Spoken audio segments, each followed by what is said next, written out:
Hi, I'm Robin LaFawn, and I'm staff with Shady Grove United Methodist Church here in Short Pump, and I'm so blessed to be able to share the devotion with you today about looking at new life and new birth and transformation.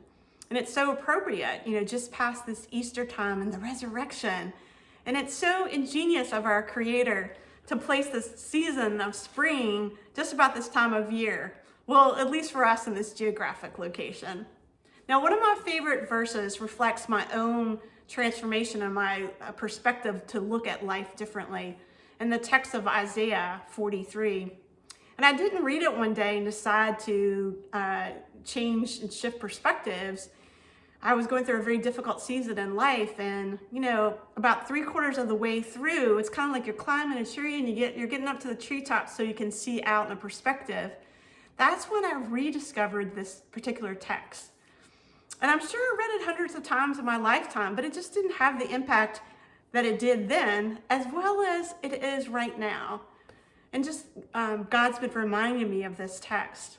And says, "Fear not, for I have redeemed you, and I have summoned you by name, and you are mine. And when you pass through the waters, I will be with you. And when you pass through the rivers, they will not sweep over you. And when you walk through the fire, you will not be burned. The flames will not set you ablaze."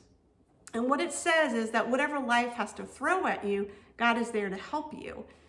Man, that's really an encouraging word, for all of us as we're facing uncertain times and lots of changes and ways we have to look at things differently in new ways and difficult situations we find ourselves in with family and working environments and a loss of relationships and people. And, this entire world is laboring through a pandemic.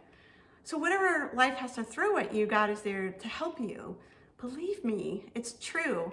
And if you're stuck right now and if you're looking for a new perspective, reach out to someone. Call me, text me, email me. It's real easy to get in touch with me.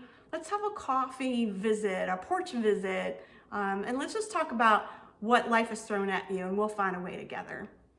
Now, I grew up on Fanny Crosby songs, and she's the queen of gospel, which I grew up with gospel music, and she's credited for writing over 8,000 hymns. I read recently that the music publishers were so worried about crediting her songs to the same name in the same book that she had 200 different pseudonyms during her career. Now, one of her songs affects me in the same way that this Isaiah text does. And I play this song because it reminds me of my submission to God and my letting go and finding that He has this continuing and steadfast love for me, and His presence is always in my life. And it just gives me assurance that I can take the steps to look at things with a new perspective. Blessed assurance.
Help us, O keeper of faith, to keep the faith entrusted to us.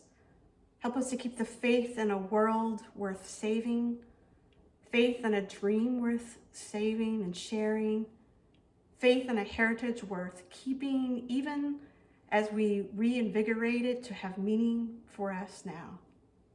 Help us keep faith in you. Help us not lose faith in ourselves, for faith is the substance of our hope, and hope the assurance of love. We love you, God, now and forever. Amen.